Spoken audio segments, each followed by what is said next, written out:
आज हम कंटिन्यू करेंगे सोलो लेवलिंग के चैप्टर 138 से, जहाँ चैप्टर के शुरुआत में हम देखते हैं कि जिन्नू और किंग ऑफ द जायंट्स के बीच में वॉर को लेके कुछ डिस्कशन चल रहे थे। तो बीस्ट मोनार्क जिन्नू को कहता है कि वो जो बाकी मोनार्क है वो लोग मैजिकल एनर्जी को तुम्हारे वर्ल्ड में डालना चाहता है। फिर हम तो ऐसे भी जानते हैं कि गेट पे जो मॉन्स्टर आते हैं वो हमारे लिए खतरनाक है, और जो क्रिस्टल हमें मिलते हैं यानी मैजिकल स्टोन्स वो हमारे लिए कितने यूज़फुल है ये तो सारे हंटर और यहाँ के रहने वाले लोगों को भी पता है।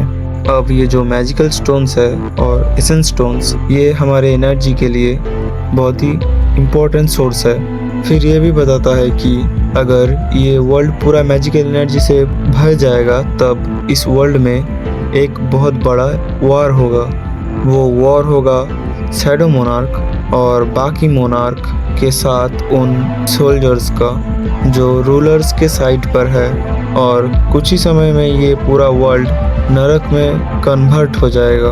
अगर रूलर्स को या फिर बाकी मोनार्क को पता चला कि मैं और तुम बात कर रहे हैं तो वो लोग ज़रूर इधर आएंगे हमें मारने के लिए। और ये भी हो सकता है कि शैडो रूलर्स के बारे में सबको पता है। फिर जिन्नू पूछता है कि तुम पहले से ही बता रहे हो कि वो लोग मेरे पीछे हैं, पर क्यों?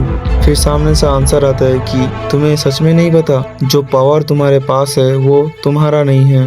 अब तुम्हारे पास ये पावर है, इसका मतलब शैडो मोनार्क ने हम बाकी सब मोनार्क को धोखा दिया है और बाकी सारे मोनार्क और रूलर्स तुम्हारे दुश्मन बन चुके हैं। पर चिंता मत करो, मैं तुम्हारा साथ दूंगा, तुम बस मेरी मदद करो। फिर सामने से जिन्नू बताता है कि अगर तुम मेरी मदद करना ही चाहते हो तो ये अच्छा नहीं होगा कि मैं तुम्हें शैडो सोल्जर्स में ऐड कर दूं।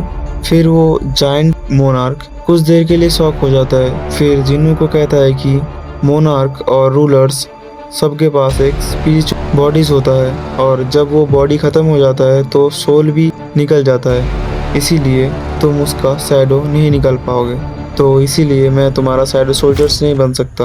और वो मॉन्स्टर कहता है क्या इतना काफ़ी है तुम्हारे लिए? क्या तुम अब मेरी मदद करोगे? फिर जिन्नू कहता है कि पता नहीं, पर मेरे दिल में क्या ऐसा अनचन हो रहा है। फिर जिन्नू कहता है कुछ तो मिस हो रहा है इधर, और अपना डैगर निकालता है और उस जायंट के जो चेन थे उस चेन को धीरे धीरे से काटने लग जाता है। फिर जिन्नू एक और बार कहता है कि क्या तुम मेरे साइड पे रहोगे? तो सामने से आंसर आता है हाँ ऑफ कोर्स। और जायंट कहता है कि अगर तुम मेरी मदद करोगे तो मैं भी तुम्हारी मदद करूँगा, ये हम दोनों मोनार्क के बीच में डील है। और फिर जायंट मोनार्क अपने आप में सोचता है मुझे लगा कि मैंने कुछ देर के लिए उसे देखा, क्या ये मेरा इमेजिनेशन है? फिर जिन्नू बात करते करते एक और बार कहता है कि क्या तुम इंसानियत के साथ हो? सामने से जायंट मोनार्क कुछ देर के लिए रुक जाता है। फिर जिन्नू सामने से कहता है कि तुम आंसर क्यों नहीं दे रहे? और फिर जिन्नू कहता है कि क्या ये उस कॉन्ट्रैक्ट की वजह से है, प्लेज्ड ऑफ ऑनेस्टी की वजह से? फिर जिन्नू अपना डैगर निकालता है और उस जायंट मोनार्क को कहता है कि तुम्हारे कंधे पे जो स्टोन है उस पे तुम हमेशा रूलर्स की आवाज़ सुन सकते हो कि इंसान को मार दो बाकी सारे मॉन्स्टर की तरह।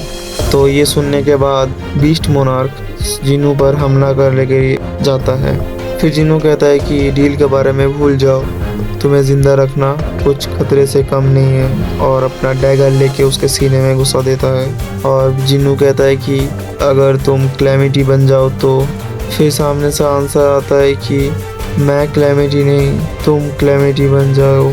फिर बीस्ट मोनार्क यानी जायंट मोनार्क जिन्नू की तरफ देख के अपने आप चिल्लाने लगता है। फिर जिन्नू घूमता है और फिर से अटैक करता है। फिर जिन्नू उस पर एक और बार हमला करता है, उसे घुटनों पे गिरा देता है। फिर वो सामने से जायंट कहता है कि तुम जिसको प्रोटेक्ट करना चाहते हो, जो जो चीज़ प्रोटेक्ट करना चाहते हो वो सारे नष्ट हो जाए। फिर जिन्नू उस जायंट से कहता है कि ऐसा नहीं होगा, और फिर लास्ट ब्लो करता है और उसे मार देता है। फिर जिन्नू के पास एक नोटिफिकेशन आता है कि you have defeated the dungeon boss, और एक और नोटिफिकेशन आता है जहाँ लिखा होता है कि उसका एक्सपीरियंस काउंटिंग हो रहा है और कुछ समय लगेगा इसमें। और जो ड्रॉप हुआ था उसको जिन्नू उठाता है और अफसोस करता है कि उसे एक शैडो सोल्जर्स नहीं मिला। फिर लाश को उधर ही रहने देके जिन्नू चुपचाप उधर से निकल जाता है। फिर सीन शिफ्ट होता है, हमें दिखाया जाता है एक बड़ा सा घर, और उस घर के सामने एक हेलीकॉप्टर आके रुकता है।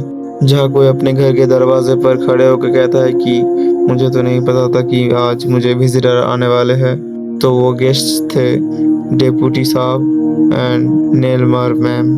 फिर वो बंदा अपने मेड से ऑर्डर देता है कि कोई भी ना आ पाए मेरे घर के सामने जब तक ये दोनों नहीं जाते। फिर वो लोग बात करना शुरू कर देते हैं। सामने से वो बंदा कहता है, अगर तुम मुझे उस एसरिंग गेट के बारे में बता के मुझे ले जाने आए हो तो मैं पहले से ही बता दूं कि मैं नहीं जाने वाला। फिर सामने से लेडी हेलनर कहता है कि उससे भी ज़्यादा बड़ा प्रॉब्लम है। फिर वो बंटर सुनकर शॉक हो जाता है और कहता भी है। फिर सामने से वो बंदा कहता है कि इस रैंक गेट से भी ज़्यादा इम्पोर्टेंट कुछ हो सकता है क्या।